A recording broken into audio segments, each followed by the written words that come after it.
The Netflix documentary, Conversations with a Killer. The John Wayne Gacy tapes takes us back to the 70s, when a horrific incident shook the whole of the United States of America. John Wayne Gacy, the murderer of more than 30 men, was interviewed from November 1979 to April 1980. Those recordings are made public for the very first time in this documentary. It is atrocious and frightful to think that any individual could think like this, or do anything close to what he did, in a civil society. So let's assimilate the findings that the police investigation led to, and look into the revelations that were hard to digest. Who was John Wayne Gacy? What was John Gacy being accused of? Sam Amarante, John Gacy's criminal attorney, got a call from him. He asked him to look into a matter in Des Plaines, the epicenter of all the drama that was slowly unfolding. A case had been filed for a missing boy, and Gacy was suspected to be behind it. Everybody knew John Gacy in the neighborhood, and Sam Amarante was no different. Gacy had a construction business and was a Democratic precinct captain in the Cook County Democratic Organization. Gacy was a popular guy, and everybody knew him. That is why Sam Amarante immediately went to the police and told them that they were terribly mistaken to accuse John Gacy of kidnapping a guy. It was December 12, 1978. A boy named Robert Piest has gone missing.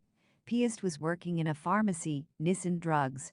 A report for the missing person was filed with Raphael Tover, the Des Plaines PD, who immediately went to the Nissan pharmacy store to inquire and get more information. John Gacy had visited the store on the day Robert Piest went missing. When the police ran his name through the records, they stumbled upon a very astonishing piece of information. John Gacy had been sentenced once earlier in Iowa for sodomy. Their suspicion was increased, but still, they had to be careful as this was a man who had some influence and had contacts in the right places. Lieutenant Kazenchak contacted Gacy and asked him to come to the police station. John Gacy, in his arrogance, told the officer that he would come as and when he had some time to spare. Terry Sullivan, the prosecutor, went and asked Gacy, when he was sitting in the police station, if he would be willing to give permission to get his house searched, considering he had nothing to hide. But John Gacy refused. It meant that he was hiding something. The authorities were able to get a search warrant eventually. They found some adult magazines and books written about some dark desires that were illegal. They found chains and handcuffs. They found a crawl space too, but didn't find anything substantial inside that claustrophobic place. Though all this was very intriguing and raised suspicion as to what the man was up to, nothing was enough to incriminate John Gacy and prove that he kidnapped Rob Piest. What was John Gacy convicted of in Waterloo? Who was Steve Nemmers? John Gacy was never close to his father. As he says, he could never do enough to please him. He had a similar relationship with his father-in-law too, who, according to him, always treated him in a condescending way. Steve Nemmers met John Gacy in 1967 in Waterloo, Iowa. Gacy called him over for drinks and dinner. He started behaving obnoxiously with Nemmers.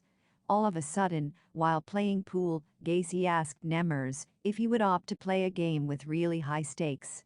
The stakes were that whoever lost had to commit an intimate act on the other. Nemmers was taken aback. He was in that compromising position where he didn't know how to react. It was Gacy's way of trying out his luck.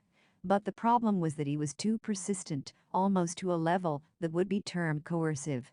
When Nemmers said no, Gacy asked him if he had ever watched a stag film. He started one such film and, out of nowhere, pointed a loaded revolver at Nemmers. He ordered him to do as he said. Out of sheer fright and horror, Nemmers started crying. As quickly as a lightning bolt, Gacy's expression changed. The man started laughing. He told Nemmers that it was a game he played often. He liked putting psychological pressure on people and witnessing how they reacted to the situation. That night, when Nemmers went to sleep, Gacy repeated the act, where he coerced him to indulge in an intimate act with him. He pointed a knife at him and asked him to oblige. Once again, he started laughing and told him that he was playing the same game. Gacy was subsequently charged with assaulting a minor boy and committing sodomy. Throughout this time period, John was in complete denial, even though the evidence against him was crystal clear. He maintained a narrative that he was being used and that, in fact, he was the victim. He thought pleading guilty to the sodomy case would get him probation, but instead, he got sentenced to 10 years. But because Gacy was a first-time offender, the sentence was revised, and he was sent to a men's reformatory in Anamosa, from where he came out in about a year's time. Did the police department get any evidence against John Gacy? While the police were on the Rob Piest case, they started following Gacy and keeping a check on his movements. John Gacy mostly employed young boys in his construction company, and the police came to know that one such boy, named Gregory Godzik, had gone missing. On further inquiry, it was revealed that John Butkovich and John Sick, two youngsters working with John Gacy, were among the list of people who had disappeared. John Sick's mom had told the police that a TV was missing that the boy had in his bedroom. It was suspected that Gacy might have it in his possession. So Ron Robinson and Bob Schultz went once again to Gacy's house. Bob Schultz accidentally got a whiff of a rancid smell coming from the heating duct in the washroom. He knew instantly that it was the smell of a dead body. They also found a receipt from Nissen Pharmacy that was put in Rob's pocket by a colleague. That was the first piece of concrete evidence the police had laid their hands on. Terry Sullivan, the prosecutor of Cook County, was requested to give another search warrant as the police department was sure that this time they would find something in the crawl space that was behind the trapdoor. John Wayne Gacy used to consume Valium, a drug, and also had marijuana in his possession, which was also not legal at that time. The prosecutor, Terry Sullivan, got an excuse to take him down. Dan Genty was the evidence technician in the Cook County Sheriff's Office. He recalls that when the team entered Gacy's house, after obtaining the search warrant, their main aim was to find Rob Piest.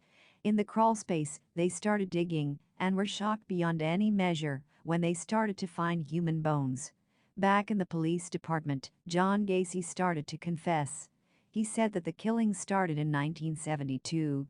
He mostly preyed upon the runaways, as they didn't have any family members who would come looking for them. In his version, he only wanted to indulge in consenting intimacy and had no intention of killing them. Obviously, the police officials figured out that it was a lie and that he had every intention of killing each one of them. He stayed low for a while, but when the cops didn't come looking for him after his first murder, it boosted his confidence. Every victim alive corroborated the fact that Gacy had an obnoxious behavior. John Gacy used to entice young people by giving them free drugs or promising them a job. He picked them up in his car while circling around Bughouse Square, a place where gay men often gathered to socialize. When the police officer started digging the floor of his house, they realized that the place was no less than a graveyard. But still, John Gacy thought, while confessing that, if he helped the police and could mislead them somehow, he would get away with everything. He didn't listen to his attorney, Sam Amarante, who was constantly telling him to keep his mouth shut. Gacy was a control freak. He believed that his lawyers should do as he said. So he kept on talking in great detail about his homicide. Was Rob Piest's body ever found? Did the jury uphold John Gacy's defense of insanity? Rob Piest's father always asked this question, why Rob, of all the people? But the truth was that there was an answer to it. The scariest thing about John Gacy was that he didn't have any patterns. Anybody could be his next victim. Gacy had never laid eyes on Rob until that fateful day. There were 20-odd dead bodies that were excavated from Gacy's house, but Robert Piest's body still couldn't be found. Gacy told the police officers that he had eventually ran out of space and had to find an alternative place to dispose of the dead bodies. Rob had approached Gacy for a job, and he took him to his place, where he molested him. He put a noose around his neck, and Rob died on the bed. The next day, when the police came to Gacy's house, Rob's body was still in the attic, which they were unaware of. He put Rob's body in his car and drove down to the Des Plaines River. He threw the body into the river, though the police couldn't find anything there. Finally, in April 1979, a body resurfaced, and it was identified to be that of Robert Piest. The winters had been harsh, and as soon as the temperature started rising, the body rose to the surface of the river. A book on legal procedures had been found in Gacy's attic, and the chapter on insanity as a defense was marked. He was smart enough, and he knew that insanity was the tool that could work in his favor. The prosecutors were scared about the fact that John Gacy would get away with the defense of insanity.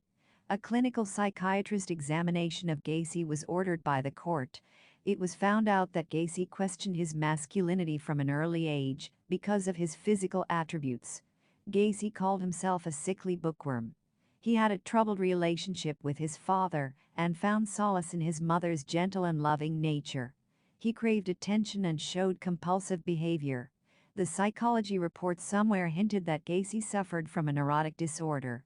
The prosecutors knew that their case was getting weak due to all these medical reports, so they put up a theatrical show to appeal to the emotional side of the jury. The jury found John Gacy guilty and turned down his defense of insanity. He was convicted of all 33 murders and was sentenced to death. What happened to John Wayne Gacy in the end? By appealing in the appellate courts, Gacy stalled the death sentence for 14 years. Finally, the Supreme Court turned down his appeal, and on May 10, 1994, the capital punishment was executed. In his last days, the man had no remorse. He said very arrogantly that he had killed 33 times, but the law could only kill him once. If we talk about the legality of the case, then it cannot be denied that he suffered from neurotic disorder and that a plea of insanity could have been used as a defense successfully. But the jury decided the other way around. The innocent miners suffered and met such a horrific end. The families left behind had to find a way to deal with their grief and learn to live once again. Their world had been destroyed, and all because of a man who wasn't even remorseful for the acts he had committed. Many victims have not been identified till date, and the police authorities are still trying to identify them. Many would find that the prosecutors had a weak case, but the nature of the crime was so dreadful that after capital punishment was carried out, it gave a sense of retribution to every citizen. Conversations with a Killer, The John Wayne Gacy Tapes, a 2022 Netflix crime documentary miniseries directed by Joe Berlinger, is an intriguing watch that shows you the unfathomable and horrific extremities that humans are capable of going.